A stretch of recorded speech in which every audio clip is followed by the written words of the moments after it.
So I talk to my clients a lot about you're either strengthening dysfunction or you're strengthening out of dysfunction throughout the day. You have ample opportunity every day to do one or the other.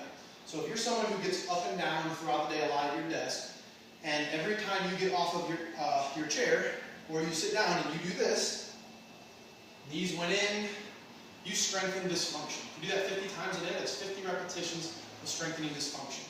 So what I would challenge you to do is every time you approach your desk, restaurant, whatever, any chair, the next 2 or 3 weeks, get really in your head about it.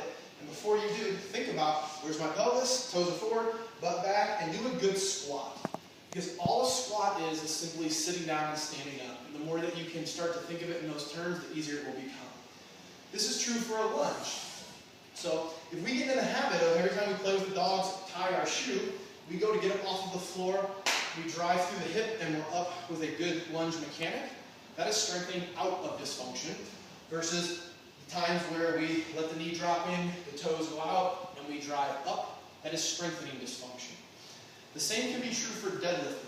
So if I were to pick up this phone, am I going to walk up to this phone, control my pelvis, do all my torque, all the stuff we talked about in the deadlift video, hip back? No, that's insane. That would take forever. But the context of the deadlift is there. I'm going to have a controlled pelvis. I'm hipping back. As a result, I'm bending over. So for me, this is it.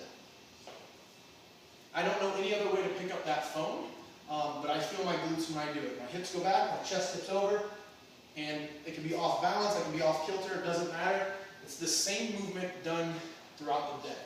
This is the stuff that I work with a lot of people who have low back. Myself, I've compressed a disc. I've worked with people with knee injuries. These are the movements that have to take place day to day to strengthen you out of dysfunction. So start patting this into the day to day. Like 2 weeks where you're in your head. Every time you get up off of the floor, if you do it wrong, get back down there, rethink about it. It's a lunge. Every time you go to sit down or stand up, it's a squat. Every time you go to bend over and pick something up, it's a deadlift. Put these mechanics into the day to day.